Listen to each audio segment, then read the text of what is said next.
All right, good afternoon. Thank you all for coming, being here today to coach the team. Like I said on Saturday night, I was proud of our team's effort against Western Kentucky. We started fast, and we played complementary football in the first half.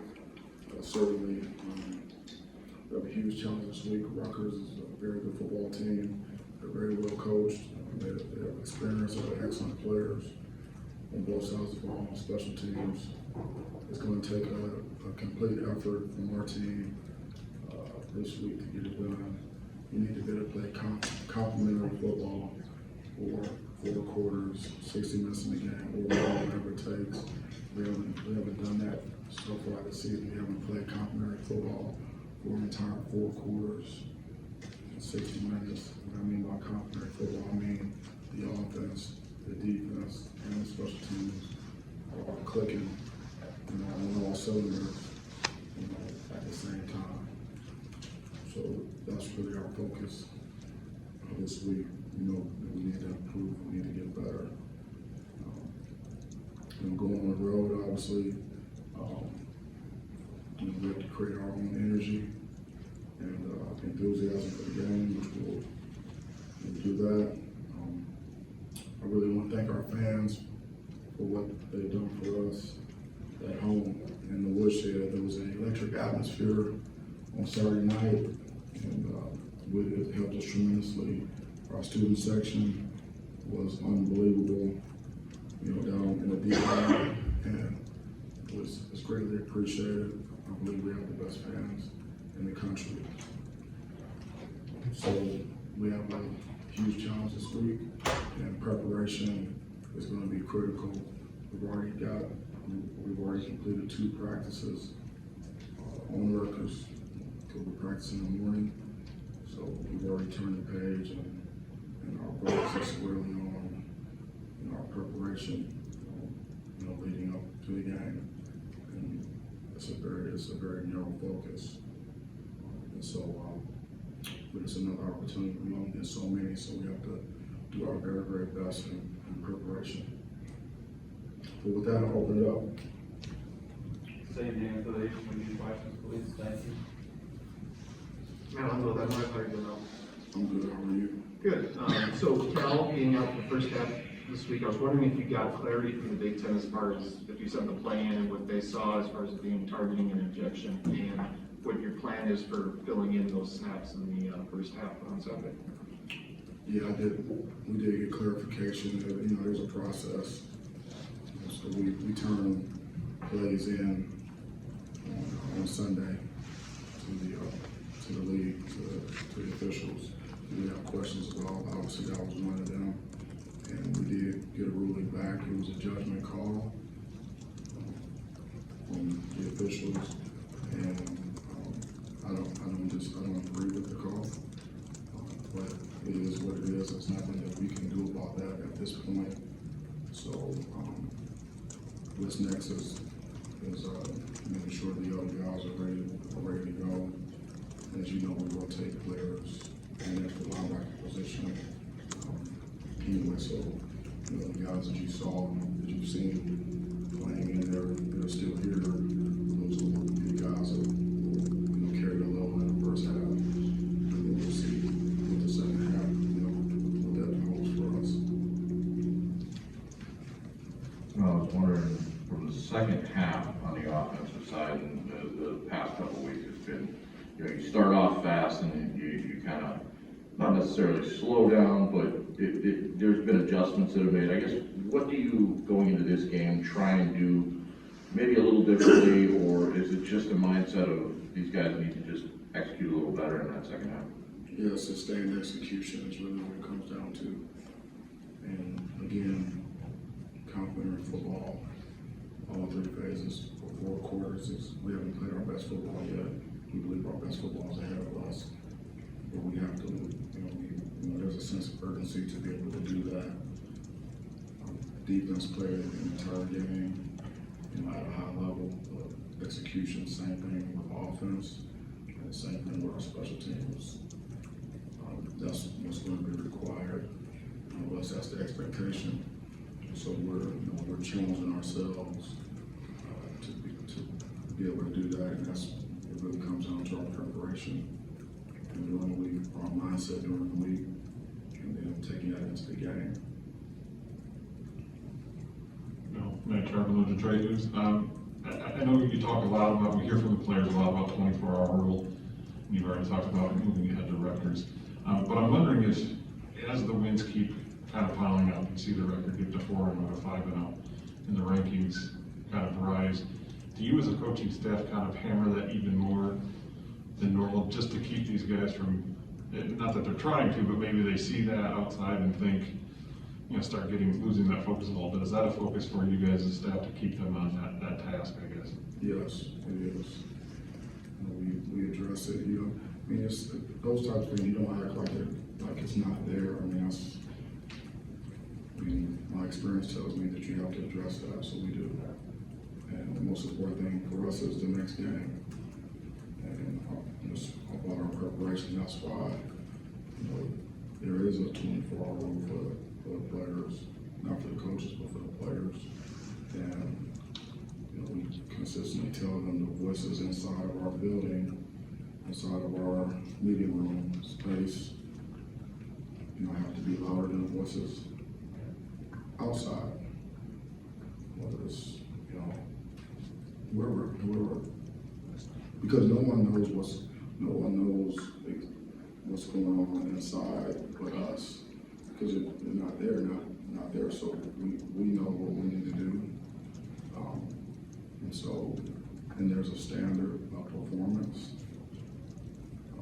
that's set by us, our coaching staff, and with our players. And there's expectations of how we need to play. And the opponents change, but the standards don't change, the expectations don't change. And then, I'm looking for things. I'm looking for everything.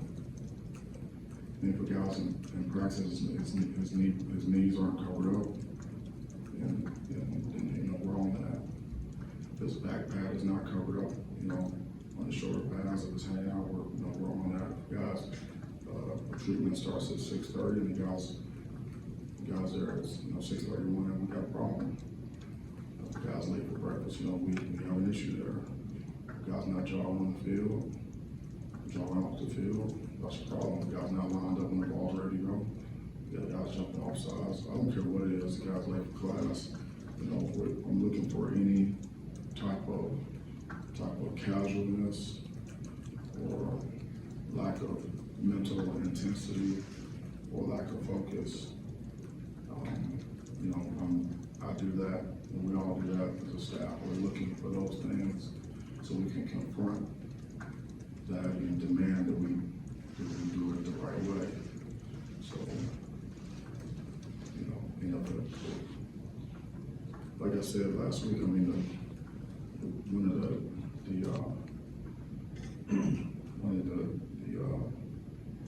most challenging jobs as a coach is to make sure that your players show up to play.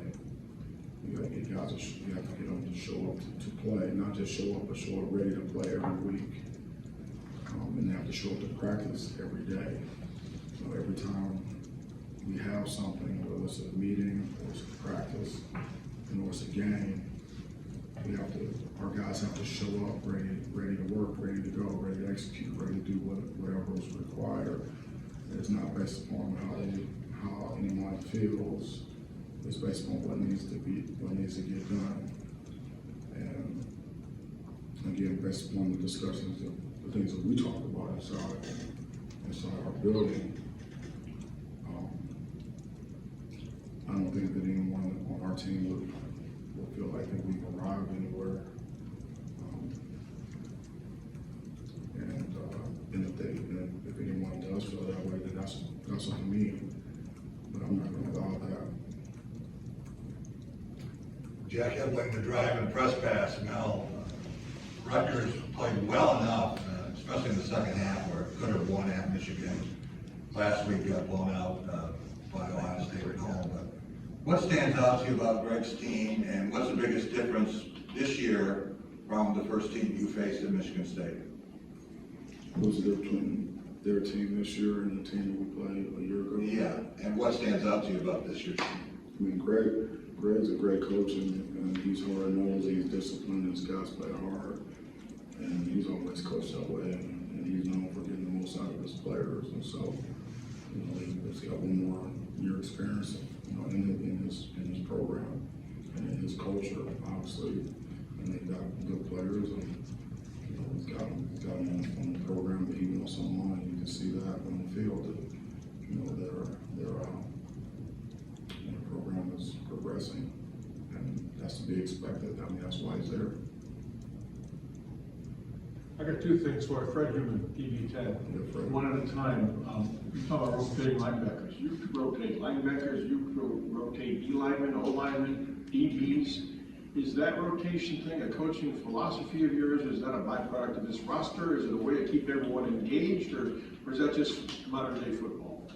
Well, you typically rotate the D-line, keep guys fresh. You just want to make sure in critical situations you have the guys on the field that you want on the field. Whatever that is, it can be a 2-minute situation, or you want to make sure you got the right guys out there for the situation. You know, when you're talking about the other positions, it's based upon production and practice. It's really what it is, and whatever the player earns in practice, and he gets in the game. You know, and there's no guarantees on how much anyone's going to play. We don't promise anyone playing time at any position. There's no entitlement. There's no, you have to earn it. It's based upon production. We watch all of film, you know, practice offense, defense, and special teams. And then we divvy out the reps during the week based upon injuries or production or whatever. And then we rotate guys, in the game, based on the plan, because we talk about how we're going to play the players before the game starts, and then we make adjustments as we go based on how guys are playing, what we're getting, or injuries and things like that. The other thing is that Mark D'Antoni has been very visible. He's been on your sidelines. I believe he traveled to Miami with you. A lot of his recruits are key players for you. Have you formed a bond with him? Do you talk to him a lot? Well, I've known Mark since 1997. We've worked together for 5 years, so we've always had a relationship. Thank you, relationship. Not just friendship, but professional relationship as well. Well, Graham Jones, Lansing State Journal. Wondering what you've seen from Peyton as you start, first of all, the response this week after he struggled in the second half the previous week, and then also as you start to look at his progression to this point in the season, as you get toward the midpoint, what you like, what you still want to see from him?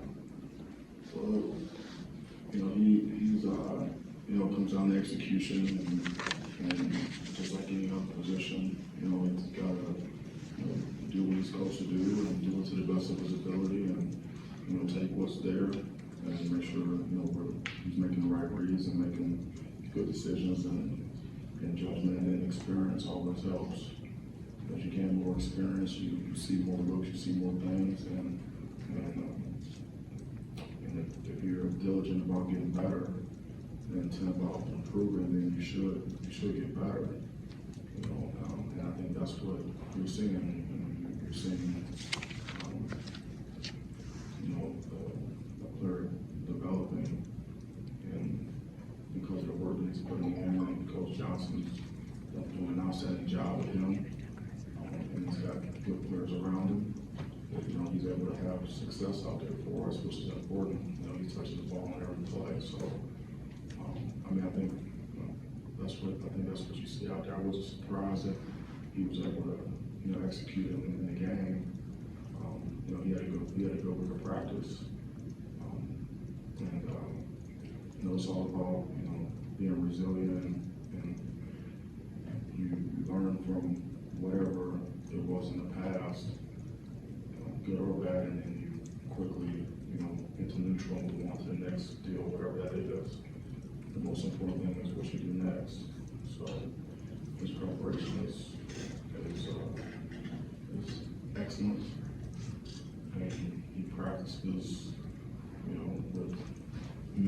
intensity and focus. And he's intrinsically motivated, and that's what you're looking for in that position. At every position, actually. Hey Mel, Stephen Brooks, 24/7 Sports. I wanted to go back to that Rutgers game from last year again, obviously for your first game here. Sort of two parts, just what do you remember most about that game or that day? And two, you know, when you look back on it to prepare for this game, does it sort of serve as evidence of maybe how far some things have come in your program in a little less than a year here? Yeah, that's a good question. All the questions are good. What I remember most about the game was the seven turnovers. Or from your perspective, takeaways. And that was there was 21 points. They scored 21 points off of turnovers. And so ball security, was an issue. That's what I remember the most, and that was the first thing that we showed them on Monday. That's we turned our attention to Rutgers. Was that stat sheet of that game, the play-by-play, like that cover sheet, that first sheet that shows, rushing and passing and third down and all that, and you go down and look at time of possession and you look at takeaways and all that. And that's what I remember the most, and give Rutgers a great credit. I mean, they beat us. Just watching that though show you again, did you see any signs of sort of growth over the course of it's almost a full calendar year since that game. When you watch that back, can you see some areas where we sort of move this forward as a program? Well, I think we've had in 5 games, I think we've had 3 turnovers. I think we might be +4, +5 on the year, which is, I don't know where that is, maybe in the top 15 or something in the country. There's a difference. I mean, that's the biggest difference that I see is in terms of that, taking care of the ball. And I mean, that's really 3 too many. If you look at those 3 takeaways, those 3 turnovers we had, we shouldn't have those. We shouldn't be turning the ball over at all. And it's been a point of emphasis for us since from day one. It's all about the ball. Everyone's out there, because of the ball. Offense is trying to keep it in advance and score, and the defense is doing everything they can to get it back, take it away, and get it to the offense.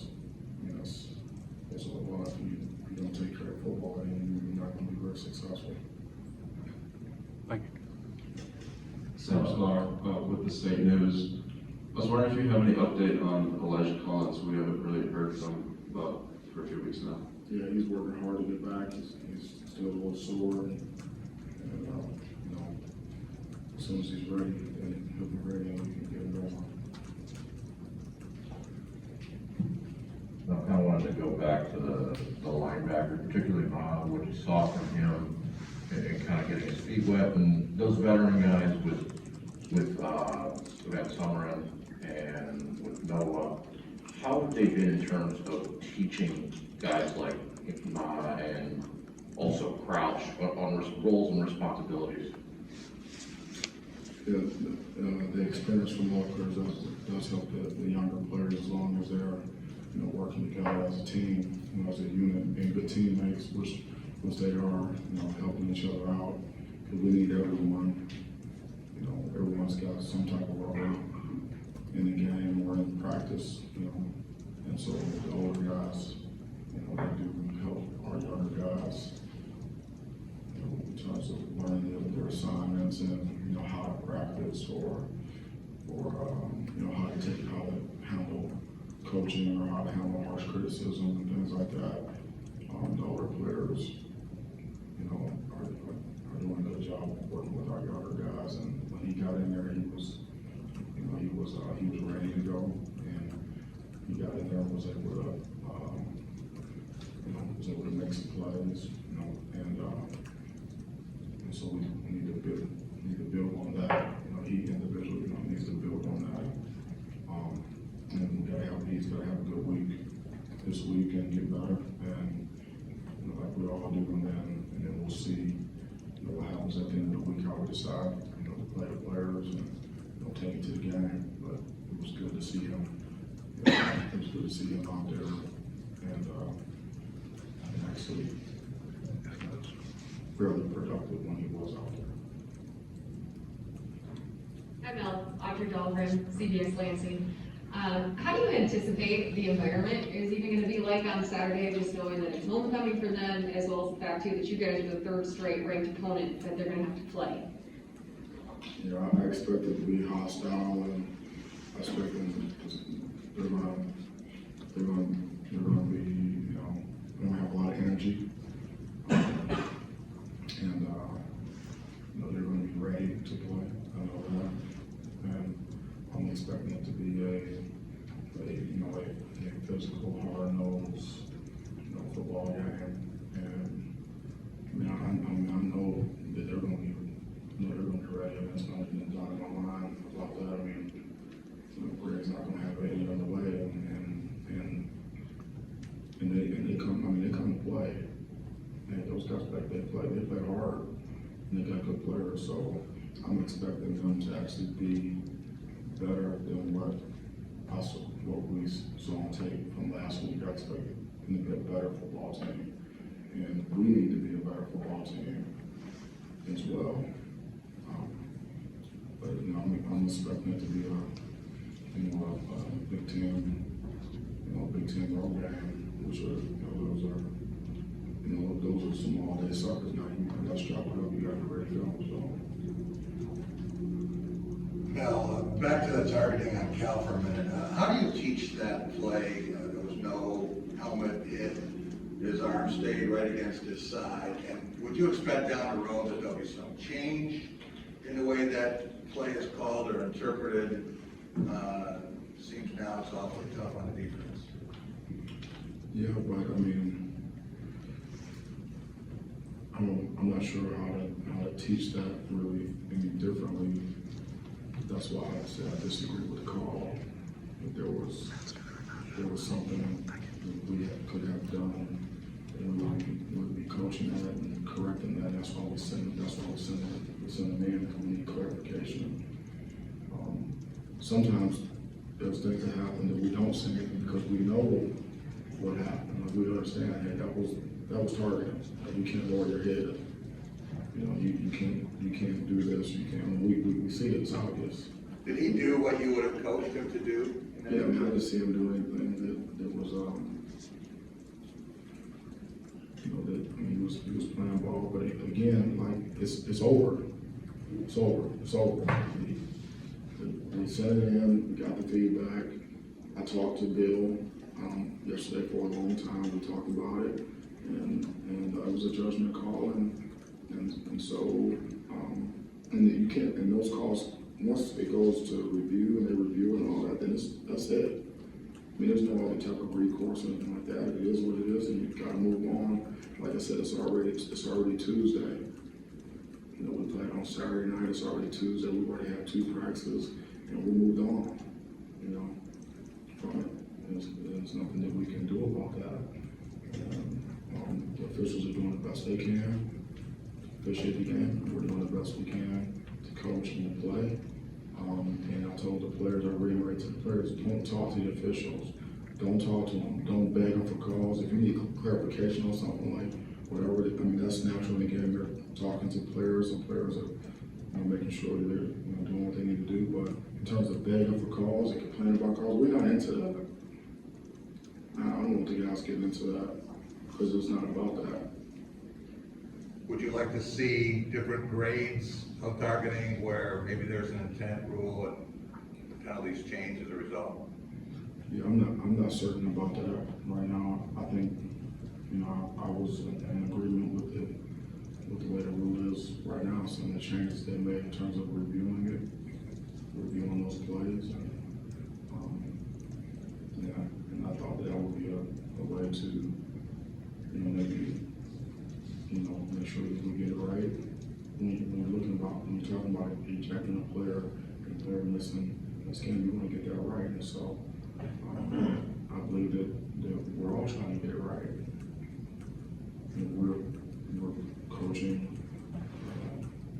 tackling a blow delivery a certain way so that, for player safety reasons, obviously, and then we know how the intent is, by the rule and keep the players safe, and I know the officials are trying to keep the players safe, and sometimes, it happens every week, whether it's, college or pro or, high school games or whatever, there's some calls don't go your way. And that's a part of the game. And it's a human performance business. So sometimes, the ball bounces funny, and sometimes the calls don't go the way you like them to go. And what's most important is what do we do next? What we do next is, prepare to not have Cal for the first half. And then he's ready to go in the second half. And that's what's next, there's nothing else to it. And again, like it's already Tuesday, so I did put the call in, I called, got the sheet back, and then I put the call in because I wanted to make sure that I was clear, and make sure there wasn't anything that I needed to do as a coach to help improve our situation or whatever. And really, that's one feedback I got. There was nothing more that we need to do, and so we just move forward. We got time for 2 more, Matt and Steve. I know it's already October, but moving practices from evening to the morning, I was kind of curious what the thought was behind that, and if you've noticed a difference between guys getting started first thing versus, later in the day when they've already had classes done with this kind of stuff. Yeah, I prefer to practice in the morning if possible with we can match up with the academics requirements and things like that.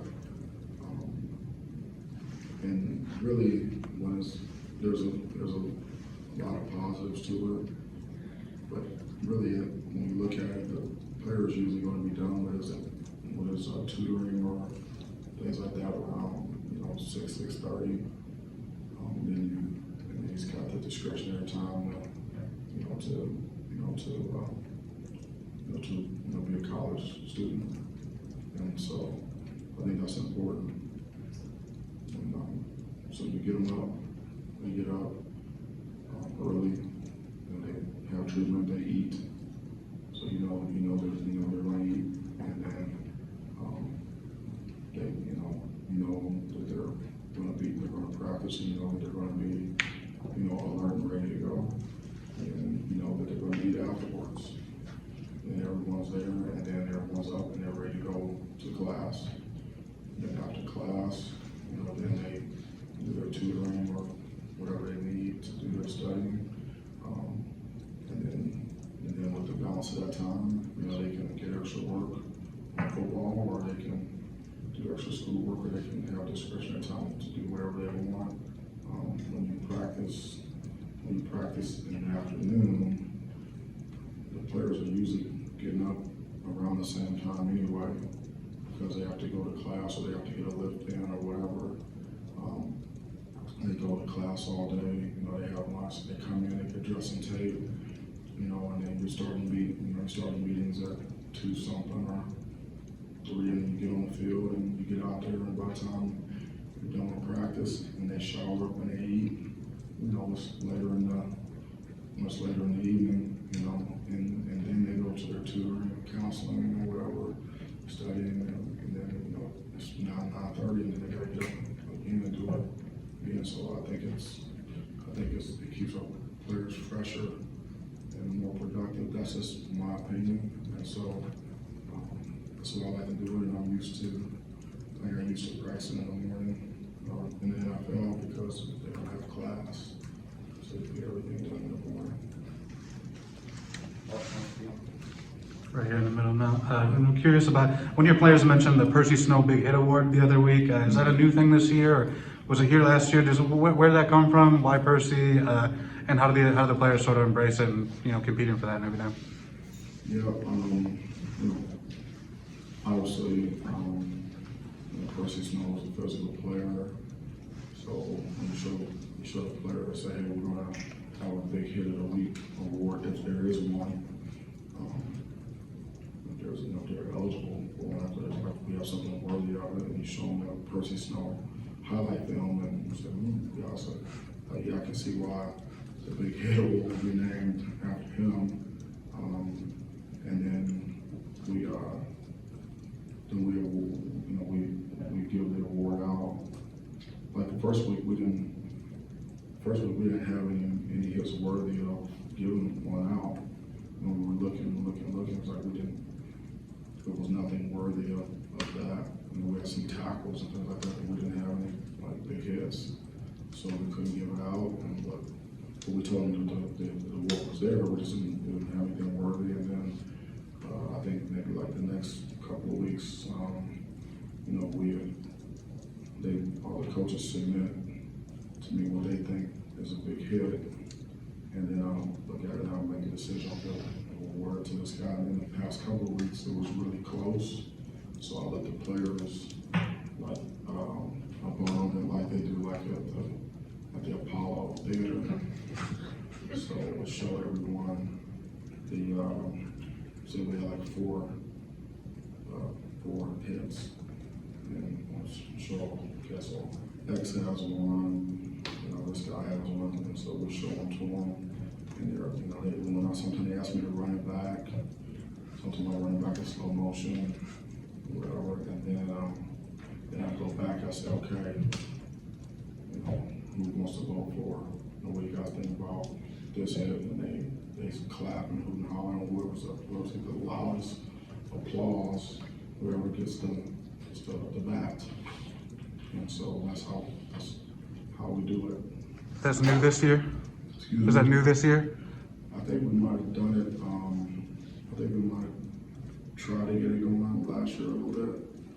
But, you know, at the end of the day, man, you gotta hit somebody to be able to get it. And so, I mean, that wasn't really like part of what we were able to get done. So I mean, you're not gonna force something in there that's we're not ready for. You know, we're just trying to get lined up and play ball. So I would like it to continue to have that, because the name of the game is hitting. Thank you. Did anyone win it this week? Did anyone win it this week? Did you get it out? I think we gave it to Van Sumeren. I think we gave it to Van Sumeren, if I'm not mistaken. Mondays you give it out? Excuse me? Mondays is the day for And when that? do we give it out? Yeah, we give it out on Monday. So Monday, part of the meeting time is review of the previous game and wrap that up, and then we turn the page to our opponent. So we do that on Monday. Give that out. All right, thanks, guys. All right, thank you. Appreciate your time.